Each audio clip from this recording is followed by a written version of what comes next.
अस्सलाम वालेकुम दोस्तों, जोली अजीम हाजिर है फिर नई एक वीडियो के साथ। दोस्तों जो मेरा जोली अजीम के हेल्थ सेक्शन है दोस्तों, जिसके अंदर मैं मुख्तलिफ बीमारियों के आपके लिए इलाज लेकर आता हूँ, रेमेडीज लेकर आता हूँ, टोटके लेकर आता हूँ। दोस्तों मैं आपके लिए बहुत ही आसान तरीके में आपको रेमेडीज बताता हूँ जिन्हें घर के अंदर करना बहुत आसान होता है और मेरा पर्सनल आजमूदा होता है और दोस्तों आपको लाजमी फर्क पड़ेगा। तो दोस्तों आज मैं आप लोगों को असहाल यानी दस्त जिसे लूज मोशन कहते हैं उसके हवाले से मैं आपको एक बहुत ही आसान तरीके रेमेडी दूंगा।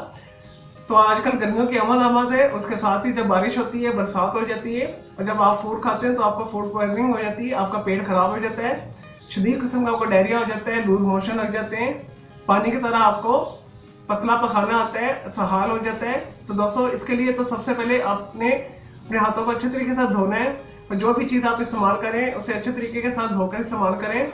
तो दोस्तों आज मैं आपको ऐसी रेमेडी बताऊंगा जिसे आप एक या दो दफा ही इस्तेमाल करने के बाद आपके दस्त रुक जाएंगे, आपके लूज मोशन रुक जाएंगे, इस हाल अगर आपको है वो खत्म हो जाएगा। दोस्तों इसे करना भी बहुत आसान है। चले दोस्तों बगैर टाइम के रेमेडी की तरफ आते हैं। तो दोस्तों इसके लिए आपने एक कटोरी दही लेनी है और दोस्तों दही आपने मीठा लेना है, फ्रेश लेना है और दोस्तों इसके अंदर आपने अच्छी क्वालिटी का एक केला लेकर मैश कर लेना है और दोस्तों इसके बाद आपने 1 टीस्पून इसके अंदर इसे खोल का छिलका शामिल करना है और 1 टीस्पून आपने हनी शामिल करना है। अगर आपके पास हनी नहीं है तो हनी को आप स्किप भी कर सकते हैं, लेकिन हनी को लाजमी डालिएगा। हनी जो है यानी शहद जो है एंटीसेप्टिक प्रॉपर्टीज रखता है।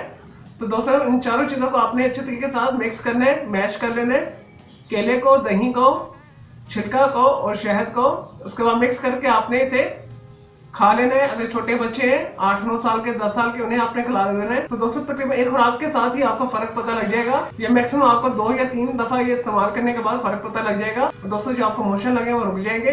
और दोस्तों फूड पॉइजनिंग के लिए ये बेहतरीन है, हैजा के लिए भी ये बेहतरीन रेमेडी और दोस्तों स्पेशल ये छोटे बच्चों के लिए बेहतरीन है। चलो दोस्तों मैं उम्मीद करता हूँ आपको ये 10 यानी साल के हवाले से जो मैंने आपको आसान तरीन रेमेडी आपको बताई है, आपको ये वीडियो पसंद आई होगी। तो मेरे इस वीडियो को आपने लाइक करना है, कमेंट्स करना है, शेयर करना है, फ्रेंड्स एंड फैमिली के साथ शेयर करना है। मेरा दूसरा चैनल है ग्राफिक्स एंड आर्ट्स का, कलर क्लाउड के नाम से भी सब्सक्राइब कर लें। अगर दोस्तों मजीद अगर आपका कोई सवाल है इस रेमेडी के हवाले से तो कमेंट के अंदर क्वेरी कीजिएगा, तो मैं आपको उसका जरूर रिप्लाई करूंगा।